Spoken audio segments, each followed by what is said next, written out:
Now, do you want to hear a news story? Yeah. Do you want to hear a news story? Yeah. Okay. When I was younger, there was a neighbour of ours, and he was very grand. He was Nan talking. He was very grand, and he was very well off. But he always boast about the finer things in life that he would have, like some fine wine. He'd always have a better core. We didn't have a car, and his house was always better, and everything he got was. And he bragged about his coffee machine. Yeah, he did. Yeah. Because poor Nanny and us, we only drank tea, and if we did get coffee, poor Nanny would just have instant coffee, and that's what all we had back then. And then she thought by buying Nescafe was the fancy coffee. She called it a good coffee. So you'd go home. I got the good coffee making to be in this Nescafe Gold or something. She think it was the best one ever, but sure it wasn't. Her eyes was the best one you could get. But this particular fella, I used to go up and I used to cut his lawns for him, and I've got one of those. He tell me the brand or the make. When you cut his lawn, would you earn money for it? Yeah, you would. To be fair, he'd pay all right, but how much? God, it'd be maybe €1, a pound an hour or something like that. You get, so you get something like £7. You'd be up there, you'd be cutting lawns and cutting ditches, and £7 would be a lot of money. You'd be able to buy a lot of stuff out of that, you know. Because £1 would be just like for someone mowing a big yard. Yeah, it wouldn't be. Yeah, you know. But anyway, so he was telling me. I said, would you like a tea or coffee? And I said, I'll have coffee, please. And then he said, oh, you probably wouldn't have seen one of these before. This is a coffee machine. This is how you make real coffee. And I said, oh, no, I wouldn't. I said, instant coffee will do me. Oh, I wouldn't have instant coffee, he says. I wouldn't have it in the house. And I said, should give me tea then? Oh, God, no, but I'll give you some tea, he says. And I said, everything he'd say, he'd try to be the opposite, just to say that he was grander. And I said, yeah, that's lovely, thanks a million. I said, oh, this is real coffee. And he got the grinder. Not one we have, like we have. Mm-hmm. And he had the coffee beans in it. And I said, I think this is a Colombian coffee. It's a very fine bean, very well roasted. And this is my machine. It's a Gag, yeah. It's a very good machine. It's a 2-group machine for making coffee. And I said, oh, brilliant. It's a lot of work to make a cup of coffee. I said, but it's worth it. So I said, no bother at all. So I was at home anyway one day, and I was going to call up to cut the lawns, and we had loads of rabbits at home. And what would rabbits do? They shite everywhere, and that's what you said in the Shawnee, they shite everywhere. Yeah, they'd shite out on the lawn everywhere. Now, and especially it was a real hot summer, I remember that. And when it was a hot summer, the rabbit shits would dry off, and they'd go real brown in the sun, go real dark. And they would get rock hard. Yeah. Like coffee beans. Yeah. So I was somewhere anyway, and I noticed I was in town, and I noticed that there was a restaurant in town had all the old coffee bean the containers. I think they were the containers actually, weren't the bags. The containers the coffee beans came in.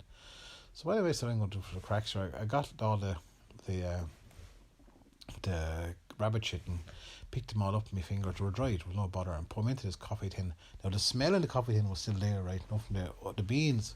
Yeah, and you said the lad was mean as well. Yeah, he was me.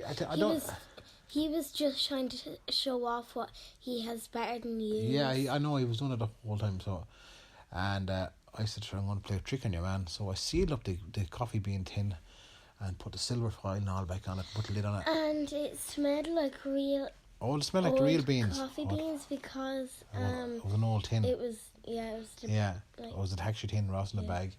So I brought it up to him anyway, and I said I was finishing up anyway, and I said, you have a cup of tea, will you? And I said, I will, I'll have a cup of tea, thanks. And I said, I'll have a coffee. I said, I'll tell you what, I'm after getting you a present. I said, what did you get me? He said, well, there's a friend of mine, his father, to come back from, I think of Africa, and he brought back all these coffee. Coffee. So, no, he said France. France, yeah, back from France. Oh, that's a nice brand. I said, yeah, have you had it before? So, no, not that particular brand, he says. And I lifted the lid, have a smell of it there. So, wow, very interesting. Very, very. Oh, I said, I tell you what, I'm going to try this, he says. I said, yes, I will give that. That's a bloody nice bean. Nice firm bean. He picked it up and he smelled it. He goes, yes, and he got it piled in his hand. they're very. So he emptied out his beans he had out the grinder anyway, and he threw them all into the hopper. And Daddy, before the last one, he said that he wasn't going to try him, but then he said that he will give it a try. Yeah, I said, come on. I said, will you give it a try? Because I think it's a nice one. And I said, come on, I will have a cup of that. I'll have a cup of that. So he ground it up, and he opened up the lid where it was grinding, and it smelled like, oh, very fine. I like the texture of that. He said it smelled grassy. I said, yeah. He said, I can get grass, I can get clover. And I said, oh, you'd be getting that? And I say, all right, you would. Yeah, and of course, a very fine aroma. So he put it into his portafilter, the oak I have. Then he put it into the machine. He tampered it down, put it into the machine, and he pressed the button. Boom, and next when the coffee came in, real slow black flow. And I said, oh Jesus, now this one I'm going to be in trouble now. I said, so I was drinking the tea. Oh fuck, I said, if it takes this now, I'm in big trouble. Never get a job again with this fella. So it poured anyway, and he said, oh my God, look at the cream on that. And I said, what do you mean? Oh, look at the lovely bronzy colour. That's a sign of a good coffee. And I said, brilliant. He got his nose and smelled it. Oh, the grass, the clover I can get. Oh, I don't know what I can get. There's a strange smell there, but it's bloody lovely. And I said, great. And he got a tiny bit of sugar, so the tiniest bit of sugar now, and a tiny drop of hot milk, steamed it. And he, first sip. And but then he said he needs some more milk. And I said, oh my God. I said, oh, this is going to be in big trouble now. We've done a drop of milk into it. He said, and he went, bloody good coffee. And I was shitting it. I said, oh lad, I said, he's serious? Is that good? Oh, amazing. I said, do you want one? I said, no, I'm gone, thanks, I'm okay. Drank. I'm going to have to have another. I have to have another. So we got the thing in, knocked it out. Milk again, hot milk. Oh, yeah, man was lashing into it. And I said, I felt sick watching it, to be fair. And I said, I have to go. I said, I'm going. I said, no, one. I said, no, listen, I have to go. I said, listen, I'm delighted you like that. I said, bloody. He said, your 100 friends going back to France. And I said, oh, he's home. The father's home there now for a while. He had to spend a bit of time over. I said, he brought a good bit. I said, oh, I'd love to get some more of that. And I thought to myself, this is a chance now for me. Are you pretending that you're talking about Vincent or something? Yeah, I said, God, I said, how much is it? He said, and I said, €15. €15 for a box, that thing. Oh, that's quite a reasonable price for that coffee. That's very good. And I said, oh, because I made up the figure. And I said, oh, is it? I said, yeah, yes, oh, certainly. God, I would drink, I would have 10 of those. And he rolled through his wallet and goes, I'll pull it, he'd pile the money. And I said, he said, tell you what, can you get 10 for me? And I tell you what, I'll give you a tenner yourself. And I said, are you serious? And I said, I certainly will. So I went straight home, and I think I told Nanny, and I went into Gorey then. There was someone going to Gorey, and I went to the restaurant where they had all the tins. Mm-hmm. And I asked your man, can I have the old tins? Of course you can, no bother, it saves us throwing them in the bin.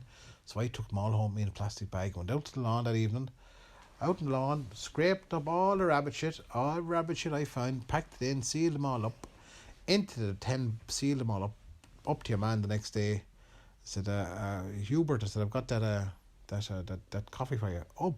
Oh my God, that was quick. He said, yeah, it's the last 10 tins of it. Oh, brilliant. I said, there's 150 for that for you, and I told you a tenner. Tell you what, here's 20 for bringing them around so quickly. £170 I had now, right? And I couldn't believe it. And you know what? What? Your man got another round of coffee off me before the summer went. I told him your man was back home again from France, and he had another batch of it. He loved it. Loved it. And you didn't tell him? No, of course I didn't tell him. But you know what happened afterwards though? What? The next summer was miserable. And when it rained, and the rabbits couldn't get out, and we couldn't get what do you call it? Coffee. Yeah, and we couldn't get the rabbit shit dried the way it was dried that summer. So we had to tell him that he wasn't back. Yeah, or couldn't get it again. The end. Hello, camera. Hello.